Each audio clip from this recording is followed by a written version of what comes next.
Good morning guys. आपके सामने class 12th का important short answer type questions लेकर के आए हैं। इस वीडियो में अभी 2 दिन पेपर है यूपी बोर्ड का क्लास 12th का इंग्लिश का। उसमें इम्पोर्टेंट बताने वाले हैं शॉर्ट आंसर टाइप क्वेश्चंस जो आपके सीधे एग्जाम्स में पुट अप होंगे और वो होंगे प्रोज से। तो इंग्लिश का जो प्रोज पार्ट है, प्रोज, पोएट्री और सप्लीमेंट्री, तो प्रोज से शॉर्ट आंसर टाइप और लॉन्ग आंसर टाइप कुछ चैप्टर्स है जो कि आपके एग्जाम्स में बहुत ही इंपॉर्टेंट होंगे, वो हम बताने जा रहे हैं एक एक करके, जिसमें आपको हिंदी एक्सप्लेनेशन के साथ आपको याद करने में सुविधा होगी और उससे इससे आप याद कर सकते हैं। अब हम देखेंगे शॉर्ट आंसर टाइप क्वेश्चंस है फर्स्ट और सेकंड चैप्टर से। तो फर्स्ट और सेकंड चैप्टर से अभी 5 क्वेश्चंस है जो कि हम फर्स्ट पार्ट में डालेंगे, सेकंड पार्ट में 5 क्वेश्चन डालेंगे जो कि आपके लिए 10 क्वेश्चंस होंगे, इंपॉर्टेंट होंगे और एग्जाम्स में 4 क्वेश्चन पूछेंगे पूरे चैप्टर से और 4 में से आपको 2 सॉल्व करना है। 2 सॉल्व कर दिए तो 4-4 नंबर के क्वेश्चन आएंगे जो कि आपके 8 number short answer type question से प्रोज से आप निकाल ले जाओगे। देखिए पहला क्वेश्चन हम शुरू करते हैं फर्स्ट चैप्टर से, द लास्ट लेसन। पहला चैप्टर है आपका द लास्ट लेसन, जिसमें बात होती है एक फ्रांस नाम का लड़का रहता है और एक टीचर रहते हैं जो कि जिनका नाम है मिस्टर हैमर। तो मिस्टर हैमर और द लास्ट लेसन ये घटना होती है फ्रांसीसी जब युद्ध चल रहा होता है तो अल्सास और लॉरेन 2 जगह होते हैं जो कि जर्मनी में होते हैं और जर्मनी में अब अधिकार फ्रांस में होते हैं। फ्रांस में अब जर्मन भाषा सिखाई जाती है, जर्मन का अधिकार क्षेत्र एकाधिकार हो जाता है। तो उस समय की घटना है, पहले चैप्टर में बताया गया है। इसमें हम क्वेश्चन आंसर देखेंगे। सबसे पहला क्वेश्चन है कि what was bulletin board, how was it important. What was bulletin board means bulletin board क्या था। बुलेटिन बोर्ड को हिंदी में बोलेंगे सूचना पट। और हाउ वाज इट इम्पोर्टेंट, यह कैसे महत्वपूर्ण था। तो ये इंपॉर्टेंट क्वेश्चंस हैं। 3 क्वेश्चन है इसमें जो कि तीनों क्वेश्चन शॉर्ट आंसर टाइप में दिए जा सकते हैं आपके। तो पहला question what was bulletin board, bullet सूचना पट क्या था। हाउ वाज इट इम्पोर्टेंट, यह कैसे महत्वपूर्ण था। तो आंसर है इसका the bulletin board was the centre of information. सीधी सी बात है कि व्हाट वाज बुलेटिन बोर्ड आए तो हम लिखेंगे कि सेंटर ऑफ इंफॉर्मेशन। कहने का मतलब कि बुलेटिन बोर्ड जो था वो सूचनाओं का केंद्र था। The bulletin board was the centre of information means bulletin board सूचना पट क्या था, सूचनाओं का केंद्र था।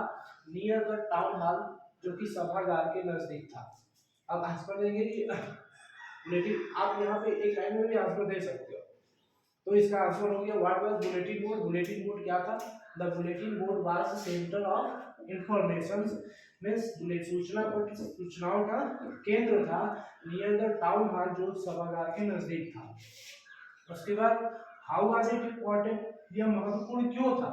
तो महत्वपूर्ण क्यों था तो आगे आंसर में लिखेंगे कि all the news had come from the bulletin board for the last 2 years means all the news, सभी समाचार had come from bulletin board, bulletin board से ही आते थे। यानी जर्मनी में जो अल्सास और लॉरेन जगह था जहाँ पे फ्रांस और मिस्टर हैमर रहते थे, जहाँ पे स्कूल था, तो उस जगह पे सूचनाएं जो होती थी वो कहाँ से आती थी। तो ऑल द न्यूज़ में सभी सूचनाएं had come from the bulletin board, सभी सूचनाएं सूचना पट से आती थी, बुलेटिन बोर्ड से ही आती थी। फॉर द लास्ट 2 इयर्स, पिछले 2 सालों से, तो पिछले 2 सालों से सभी सूचनाएं बुलेटिन बोर्ड से ही आ रही थी। एज जैसे कि द लॉस्ट बैटल्स, कहने का मतलब कि हारे हुए युद्ध के विषय में। द ड्राफ्ट, कहने का मतलब कि सेना में भर्ती के आदेश जो थे अधिकारियों के द्वारा वो सब यहीं से आ रहे थे। The orders of commanding officer, कहने का मतलब कि ऑफिसर के जो अधिकारियों के कमांडिंग ऑफिसर होते थे उनके आदेश भी वहीं से आते थे, बुलेटिन बोर्ड से आते थे, ईटीसी इत्यादि। सो इट वाज इम्पोर्टेंट, इसलिए यह क्या था, महत्वपूर्ण था। तो इस क्वेश्चन का सटीक आंसर है, आप याद कर सकते हो इस वीडियोस के थ्रू। दूसरा क्वेश्चन है हम सेकंड क्वेश्चन पे चलेंगे। सेकंड क्वेश्चन क्या है important, what did mister हैमल say about the French language. Means mister हैमल ने फ्रांसीसी भाषा के विषय में क्या कहा था। तो ही कॉल्ड फ्रेंच, उन्होंने कहा था कि French was the most beautiful language in the world. तो हम यहाँ पे लिख सकते हैं ही के जगह पे कि मिस्टर हैमल कॉल्ड या mister हैमल said that the French was the most beautiful language. अपने तरीके से हमको लिखना है। तो उन्होंने मिस्टर हैमल ने फ्रेंच भाषा के विषय में कहा था कि यह सबसे सुंदर भाषा इस संसार में है। इस संसार की सबसे सुंदर भाषा कौन सी भाषा है, तो फ्रेंच भाषा है। ही सेड, तो यही एडेड भी कर सकते हैं कि उन्होंने आगे कहा कि that it was the clearest and the most logical language, कि यह सबसे स्पष्ट और सबसे अधिक तार्किक भाषा है। तो ये दूसरा नंबर भी आपका आंसर क्लियर है। तीसरा नंबर है question, whom did mister Hamel blame for the ignorance. तो whom did mister Hamel blame, यानी मिस्टर हैमल ने किसको दोषी ठहराया था, फॉर द इग्नोरेंस मींस अज्ञानता के लिए, इन स्टडीज मींस अध्ययन में, और वाई क्यों। तो अध्ययन में अज्ञानता के लिए मिस्टर हैमल ने इसको दोषी ठहराया था, वाई और क्यों ठहराया था। तो आंसर होगा इसका कि फर्स्टली फॉर द इग्नोरेंस, सबसे पहले तो अज्ञानता के लिए, इन स्टडीज अध्ययन में, mister Hamel blamed their parents.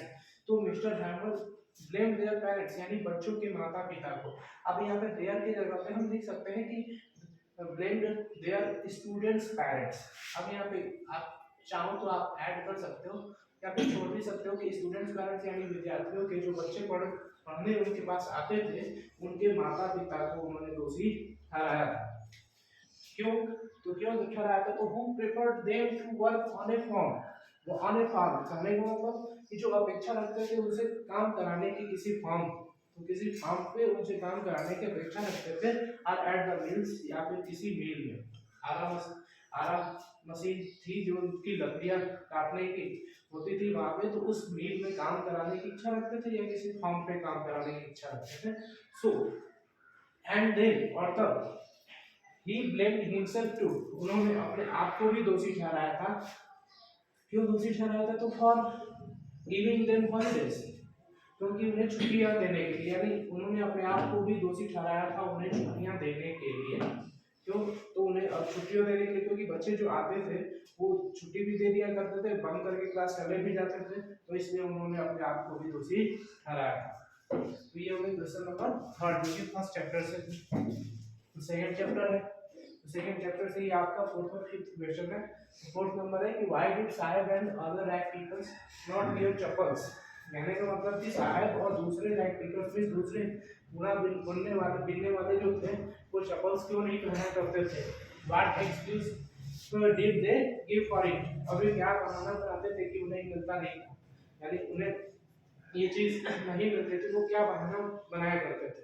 तो साहेब एंड अदर रैक्टिकर्स में साहेब और दूसरे जो कूड़ा बिनने वाले थे डिड नॉट वियर चप्पल्स नहीं पहनते थे, बिकॉज क्योंकि it's their tradition to wander barefoot, क्योंकि नंगे पांव घूमने की उनकी परंपरा थी। बिकॉज क्योंकि it's their tradition to wander barefoot, क्योंकि यह उनके नंगे पांव घूमने की परंपरा थी।